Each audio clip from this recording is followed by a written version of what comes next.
When I was first beginning to shoot film, I was always apprehensive to try and scan my own negatives for fear of messing up or not getting the best quality version I could from going to a professional lab. However, as time has gone on, I've gotten more comfortable with scanning, refined the process, and have been able to consistently get really good images out of my negatives on both 35 and medium format. With that being said, most of my work at this point is sent off and scanned on a much nicer scanner, but I've always been curious on just how much of a difference does it make. Well, today we're going to find out. I sent a handful of my rolls from my trip this past fall to Arizona to a professional film lab, which I'll disclose a little bit later, and then I'll be scanning some of the same negatives on my Epson V600, which I think costs like a couple $100, seeing if it can compare to their multi-$1,000 scanners. Before I start, I want to double down on the notion that professional scans and home scans are for different people and probably different intentions with their photography. Each has pros and cons to the process, which I'll cover more extensively at the end of the video, so you can start to decide when it makes sense to scan at home or send it into a lab. Okay, before we get into it, one thing that I think is worthy of note is if I shoot like a single roll or a handful of rolls, then I will pretty much always scan them myself, versus if I go on a trip or something and I shoot more than like 5 rolls, I guess would probably be like the magic number, then I almost always send it out to a lab because of how much work and time goes into ultimately scanning more than like 5 rolls at a time, especially with my V600, which isn't really optimal for it. But I'll cover that at the end. Stay tuned, because I think that that is probably maybe the most worthwhile stuff to understand, especially if you're like a beginner or someone who is kind of on the fence if it's worth to send it into these more expensive film labs. Alright, now with the whole ground set, I'm going to be doing this in Silverfast 9. I know a lot of people love Negative Lab Pro, but with it being $100, I've been kind of apprehensive with wanting to purchase it. I think I get pretty good images with this software, and then throwing them into Photoshop to tweak the colors, take away some of the hairs, etc. With that being said, I'm sure Negative Lab Pro is probably a better software than Silverfast, but I'm just pretty cheap right now and I didn't want to pay for it, and with getting decent images this way, I don't know, I just don't know if I want to bite the bullet now. So the first thing I do is obviously get the scanner ready, turn it on, plug it in, clean off the glass face and the scanner part. I noticed that if you don't clean it, you're way more likely to get some weird artifacting on the photos, which is obviously not what you want. From there, I cut it out into strips of either 3 or 1, depending on how many shots are in the roll. In this case, it's 6x7 medium format, so I would cut it into 3 strips of 3, and then obviously the last one would be kind of left over. But I'm not going to get too into archiving because I want to save that for a different video, because I think that's kind of a whole different thing than scanning. Alright, so let's go ahead and open up Silverfast and kind of show you the settings that I normally scan with and my thought process with them. Alright, so this is the software menu. I used to use the default Epson scan software, but it's just not very good, and Silverfast is free, so this is definitely worth downloading. So at the top left here we have transparency, which is going to be for film, and then we have the positive and negative, which you can select between. In this case we're shooting portrait, so obviously it is color negative, so we'll leave it on that. It then goes through where you want to put the pictures. I'm going to throw it just in my user pictures folder and then sort it from there. And then I typically turn the resolution down to 3200 ppi. From what I've read online, that you don't gain actually any additional resolution or information setting this to the max, and obviously you're cranking up your file size pretty significantly. So I normally leave it at 32, if I can get it there. There we go. Then I think the only other thing we have to tweak is on the Negafix.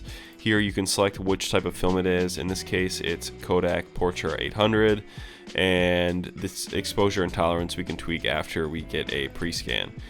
So from there I hit pre-scan, which will pre-scan the image obviously and get a basic outline of what the negative is going to look like on screen. Then I can tweak how I want to scan it, crop it, change exposure, etc. So this normally takes 5 to 10 seconds to get the pre-scan going, but it gives you a pretty good idea of what the images will look like before you obviously tweak them and edit them. Alright, so here we go, we got the pre-scans. You can move the boxes around, which are going to obviously crop the image. In this case I just have to move kind of the corner to give a little bit more information here, and that looks good to me. Yes, we're losing a little bit of the sky here, but not a big deal to me. So once we have it cropped to how I want it, I can come in here and change the exposure, which I think it actually looks pretty good. So I think 2.4 is a good place that it's at. The tolerance is going to change, basically like the contrast and a little bit of the saturation. So I'm going to leave this somewhere in the middle so I can tweak it in Photoshop. There's some other color settings we can tweak in here, but I typically leave this fairly empty as I like to do a lot of the photo editing in Lightroom or Photoshop, depending on what I need to do. So from here, I'll go up to scan and start the scan, which this will take a little bit longer than the pre-scan. Probably takes 2 to 3 minutes per negative, which obviously can get a little annoying, and I think is a big thing that comes into play when you're going to look at comparing pro scans and scanning from home. Time is going to be obviously the biggest factor. Both sending it out, obviously you have to wait a ton of time for mailing or whatever, but also time spent actually scanning when you can pay someone to do it for you, which we'll cover more at the end. I know I'm teasing a little bit here, but I think that thought process is probably one of the biggest determining factors for deciding if you should go with a professional scan or purchase a scanner yourself and start scanning them at home. All right, now that we have the file, let's pull it up and compare it with the scan we got from Memphis Film Lab. Now, obviously the biggest thing you're going to notice right off bat is the difference in color cast, which I really don't want you to focus on because we haven't made any tweaks to the photo on the right, which is what I scanned, and the photo on the left, which is the pro scan, has been basically edited by a professional lab tech to get the most pleasing image as possible. At first glance, when I zoom in on both the photos, I'm actually pretty impressed on how sharp the Epson is compared to Memphis Film Labs. While yes, there is a little bit of difference in sharpness, which you can really tell on the tent and the sleeping bag, I think the difference is honestly marginal at best. Now, if you're planning to make giant prints out of it, maybe that difference in quality is quite a big difference maker, especially when it's blown up on, huge print sizes. But if we're just posting it for social media or even our website, I don't think that you would even notice that difference in quality whatsoever. I mean, honestly, through YouTube's compression, I'm not even sure if you'll be able to tell that much of a difference in general. That being said, before we jump to the end or jump to any conclusions, let's look at some 35mm to see if that's where maybe the big difference lies. First, we'll choose what to name them and then where to put them, and then choose the resolution. Again, I don't really go above 3200 ppi because of the reasons I stated before. Go down and change the film stock to what it actually is. In this case, it's Portra 400. We'll leave the exposures at 0 and tolerance at 0 for now as well, or sorry, at 50 for now. And then I think we're good to go. We'll pre-scan to get some of the preset images so we can actually crop them to our liking and then see what we get. Honestly, pretty much never scan my own 35mm film at this point. Scanning it on the V600 is kind of a pain in the butt, and there's just so many images that you have to color correct and then take all the dust and remove scratches, stuff like that. That for me, it's just worth it to pay the extra money to have someone else, a professional, scan it with their professional quality, and they can quickly clean up anything they have to, versus me going through each 36 exposures manually in Photoshop and cleaning them up that way. All right, so now that we have the pre-scans, we'll just crop these to our liking here. I'm only gonna scan these two because I don't think the first one is honestly very good, and I think just using two will be enough to tell if there's any difference, especially since we have the medium format one already. As you can see, as soon as you get the borders lined up correctly, the colors actually appear correctly because they're not taking in the crazy blackness of the borders. So yeah, we have both of these, which look pretty good to me. Everything else looks good to go, so we'll just hit scan and see how they turn out. Compared to 35, medium format for me is much more digestible, I guess, when it comes to needing to scan, color correct, and then fix any issues with dust or scratches. In my opinion, cleaning up 10 photos at a time compared to 36 is a lot more palatable, and I think makes a lot more sense for my workflow, whereas, like I said before, with 35, I normally just ship it off because when you're shooting multiple rolls, it can quickly add up and kind of takes away a lot of the point of shooting film for me. For me personally, I don't really want to be bogged down taking tons of time and hours to edit photos, which is why I like shooting film and kind of lean away from digital as a whole. Just kind of my thought process when it comes to 35 versus medium format. All right, so first, comparing the 4th gen 4Runner photos. Obviously, the first thing that jumps out is the color cast, which again, I don't want you to focus on because we can fix the color cast in post. That being said, honestly, the sharpness between them is pretty negligible from what I can tell, which is pretty surprising to me, to be completely honest. I figured with 35 we'd see more of the difference, but from zooming in on the bag in the back of the 4Runner here, it's really pretty much impossible to tell which one is sharper. That being said, obviously the home scan here has some dust and hair on it, which we can clean up in post, but is exactly what I was alluding to earlier, where if we have 36 photos that look like this and we have to manually clean them all up, quickly that can become quite old, at least in my opinion. But with this photo, I don't really think you can tell much of a difference in quality other than having to do that. Alright, as for the next one, I think this is where you can really start to tell the difference between the Epson and the professional scanner that they used.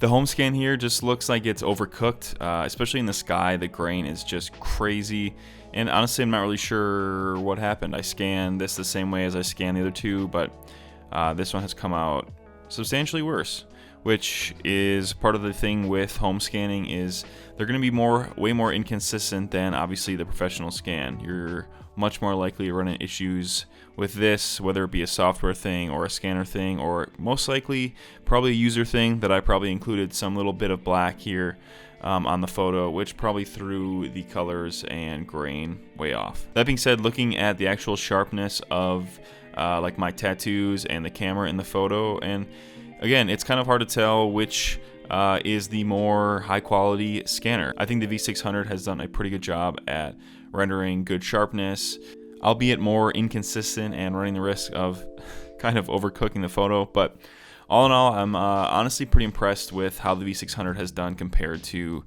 some of these thousands of dollar scanners that these labs are running. Scanning film at home and scanning it by a professional lab both have their pros and cons, and it's not really a one-stop shop, one-size-fits-all ordeal. Rather, there are some main differences which, depending on your priority on them, I think will determine if you should be sending it out or scanning at home. First is the equipment and quality. Scanning at home typically involves a flatbed scanner with a film scanning attachment or a dedicated film scanner. Quality may be limited by the capabilities of your equipment, and the resolution may not match that of professional labs. Professional labs often use high-quality, specialized film scanners that can produce high resolution and better image quality, especially when scanned at really high XL resolution. They may also have advanced color correction and dust removal tools to enhance and make the final result much more efficient. The next is time and effort.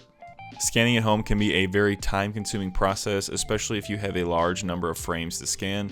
It requires attention to detail to ensure proper alignment and then cleaning of the film in post-production. Timing is entirely on you, whether you develop or not. Once you have your negatives, you can find time whenever to scan, which is obviously nice unless you're incredibly busy. Versus with a professional lab, while you do have to wait for the lab to scan, and in some cases wait for shipping times as well, it is entirely passive and you're trading money for time, which is how I think of it. Professional labs can handle large volumes of film quickly and efficiently. This can be a significant time saver, especially if you have a substantial number of rolls to process. Next is expertise. Achieving optimal results at home may require some expertise in scanning techniques, color correction, and post-processing, and definitely learning the software. Learning and experimenting with settings may be necessary to get the best results, and that'll only come with time. Lab technicians, on the other hand, are often experienced in handling various film types and have the expertise to produce consistent and high-quality scans. They may also offer additional services like color correction and retouching. Next, and a huge one, is cost. The initial cost of a home scanner can vary, but once you have the equipment, there may be minimal costs going forward. However, the investment in a high-quality scanner can be substantial, but you can find some like this V600 for a couple $100. Versus professional lab services probably have a per roll fee, and the overall cost can add up quite quickly, especially for a large number of rolls. However, you're paying for the expertise, the equipment, and the convenience. Next is control. Scanning at home provides you with more control over the process, allowing you to experiment with settings and have a hands-on approach to the final result. While labs offer convenience, you may have less control over the scanning process and settings. However, many labs allow you to specify certain preferences for scanning. Ultimately, the choice between home scans or sending your film in for professional scans is going to break down into your preferences, priorities, and the quantity of film that you need to process. Some photographers may prefer the control and learning experience of home scanning, while others may value the convenience and expertise offered by professional labs. In a generalization, if you're first starting out, I think it is a really good idea to pick up a flatbed scanner and start learning how to scan, as it is an integral part of the process of shooting film. At the very least, understanding what the lab tech is doing when they're scanning is important, so you fully understand the process your film is taking and can start to pick up on things that you may like or dislike when scanning. It also will save you money in the long run, which for beginners is obviously a good thing because you're probably wasting a good majority of your frames. Whereas I think once you have a good idea of what you're doing, have a lack of free time, or you want those XXL scans, sending it to a professional lab is probably the best bet, or might be the only option in those cases. Regardless if you scan it at home or send it into a professional lab, I don't really think you can go wrong, especially when many of us are shooting these photos for social media or for online web stuff, and the resolution in that case is not necessarily the biggest factor. I think that's one thing I also struggled with starting out, always wanting the nicest scans possible. But honestly, if I'm not printing them to their fullest potential, getting those extremely high-res, costly scans probably isn't super necessary and is probably foolish. Rather, perhaps you start to archive your best negatives that you want to print eventually, and you send them all together to get XXL scans, saving you money in the long run as well. But that's for a different video. I think archiving and scanning is kind of two different things, and I think many photographers miss out on what they should be doing with their negatives so they don't get lost in the long run. But that's going to wrap it up for this video, guys. Let me know down in the comments what you do for scanning. Do you scan stuff at home with a V600 or a scanner like that? I've heard some good things about some of the scanners from the early 2000s, and should really look into picking one of those up and replacing this bad boy. Otherwise, if you have a professional lab that you love going to, let me know down in the comments. I've tested out a handful of labs, and honestly, my favorite lab is Chris's, the photo department lab. He's got really good quality scans, the turnaround time is fast, and he's local to Milwaukee, which is obviously super dope. Otherwise, that's going to do it. Thank you guys so much for watching. Until the next one, stay safe, stay shooting. Adios.